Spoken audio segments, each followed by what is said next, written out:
नमस्कार, आप देख रहे हैं 4 PM बिहार और मैं हूं अभिषेक मिश्रा। बिहार में कुढ़नी विधानसभा सीट पर उपचुनाव हो रहा है और इस सीट पर मुकेश सहनी की एंट्री ने भारतीय जनता पार्टी की बेचैनी बढ़ा दी है। हाल के दिनों में मुकेश सहनी को गंभीरता से न लेने वाली भारतीय जनता पार्टी आक्रामक है मुकेश सहनी को लेकर।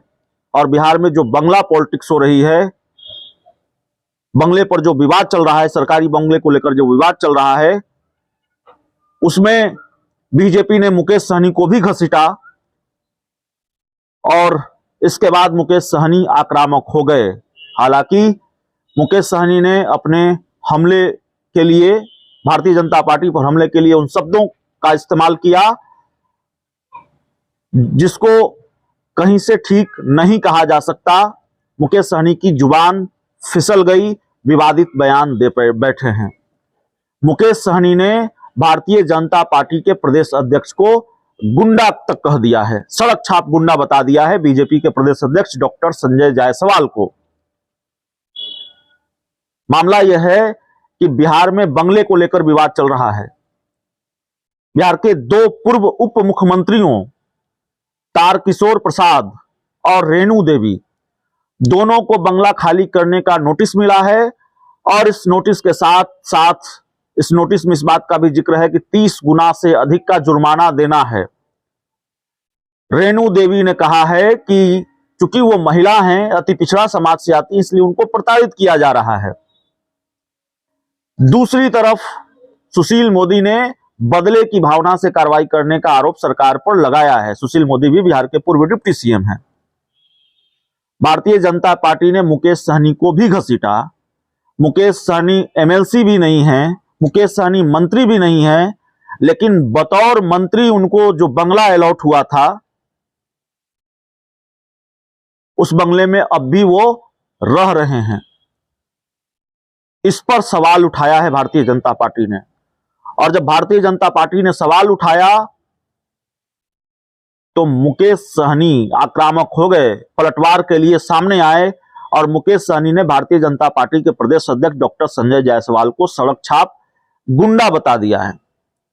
मुकेश सहनी ने कहा है कि सड़क छाप भाषा का इस्तेमाल कर रहे हैं और उन्होंने कहा कि सरकारी आवास को लेकर जो विवाद शुरू हुआ है उसको लेकर मुकेश सहनी ने कहा, मुजफ्फरपुर में मीडिया से बातचीत कर रहे थे। आप जानते हैं मुजफ्फरपुर से सटा हुआ विधानसभा क्षेत्र है कुढ़नी, तो मुजफ्फरपुर में बातचीत कर रहे थे मीडिया से और उन्होंने कहा कि भाजपा एक अति पिछड़ा के बेटे को प्रताड़ित कर रही है। भारतीय जनता पार्टी खुद को भारत की सबसे बड़ी पार्टी कहती है, लेकिन इसके बावजूद इस पार्टी के बिहार प्रदेश अध्यक्ष इस तरह की बात कर रहे हैं जैसे कोई वो सड़क छाप गुंडा हो। तो सड़क छाप गुंडा बता रहे हैं प्रदेश अध्यक्ष डॉक्टर संजय जायसवाल को मुकेश सहनी। वो खोखा, मुकेश सहनी ने कहा कि संजय जायसवाल खोखा, पैसा, गुर्गा जैसे शब्दों का उपयोग कर रहे हैं, जिससे ये मालूम होता है कि वो एक रोड छाप गुंडा हो। उनकी ये हालत देखकर मुझे लगता है कि उनकी दिमागी हालत ठीक नहीं है, उनको इलाज की जरूरत है। देश की इतनी बड़ी पार्टी के नेता इस तरह के शब्दों का उपयोग करेंगे, मुझे भरोसा नहीं है। और जो सवाल भारतीय जनता पार्टी ने उठाया कि आखिरकार क्यों वो मंत्री नहीं है, मुकेश सहनी मंत्री नहीं है, एमएलसी नहीं है, फिर भी बतौर मंत्री उनको जो सरकारी बंगला अलॉट हुआ उस बंगले में वो रह रहे हैं अभी तक।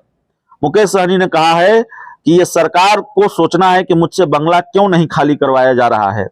हकीकत यह है कि हम अभी 30 गुना दंड देकर उस बंगले में रह रहे हैं, लेकिन भाजपा के लोगों को यह पसंद नहीं है कि कोई अति पिछड़ा का बेटा सफल हो। तो मुकेश सहनी ने भी अति पिछड़ा कार्ड खेला है और यह कहा है कि बीजेपी को यह पसंद नहीं है कि कोई अति पिछड़ा का बेटा सफल हो।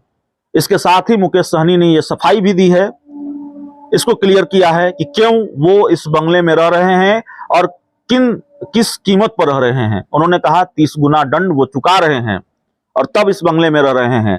सरकार सोचेगी, सरकार तय करेगी, सरकार फैसला लेगी कि उनसे बंगला खाली कराना है या नहीं कराना है। तो बंगले को लेकर पॉलिटिक्स हो रही है, बंगले को लेकर विवाद है और यह विवाद अब इस हद तक आगे बढ़ गया है कि मुकेश सहनी ने आज प्रेस कॉन्फ्रेंस में भारतीय जनता पार्टी के प्रदेश अध्यक्ष संजय जायसवाल को सड़क छाप गुंडा कह दिया है। इस पूरे विवाद को, शब्दों पर आपत्ति हो सकती है, इस तरह की भाषा सही नहीं कही जाएगी, लेकिन इस पूरे विवाद को आप इस तरह से देख सकते हैं कि मुकेश सहनी भारतीय जनता पार्टी को नुकसान पहुंचाते रहे हैं। मुकेश सहनी ने बोचहां के उपचुनाव में भारतीय जनता पार्टी को नुकसान पहुंचाया, बीजेपी को हराने में महत्वपूर्ण भूमिका निभाई, और अब यह माना जा रहा है कि जिस तरह से उन्होंने उम्मीदवार उतारे हैं कुढ़नी में, इसका ज्यादा नुकसान भारतीय जनता पार्टी को ही होगा और भारतीय जनता पार्टी को इसका खामियाजा भी भुगतना पड़ सकता है। इसलिए बीजेपी आक्रामक है और हाल के दिनों में जो झगड़ा शांत पड़ा था, एक वक्त ये कहा जा रहा था कि मुकेश सहनी की एंट्री एनडीए में होगी, वो झगड़ा एक बार फिर बढ़ गया है। भारतीय जनता पार्टी और मुकेश सहनी एक बार फिर आमने सामने हैं कुढ़नी की वजह से, और जाहिर तौर पर यह लड़ाई और आक्रामक देखने को मिलेगी जैसे जैसे चुनाव का वक्त करीब आएगा, जैसे जैसे चुनाव नजदीक आएगा। और अगर सब बात अगर मगर की है, लेकिन अगर मुकेश सहनी की वजह से बीजेपी ये सीट गंवा देती है, जीतने में सफल नहीं हो पाती है, तो फिर मुकेश सहनी और बीजेपी अस्थाई सियासी दुश्मन भी हो सकते हैं कुछ वक्त के लिए। इस पूरी रिपोर्ट में इतना ही, इस पूरी खबर में इतना ही। बहुत बहुत धन्यवाद।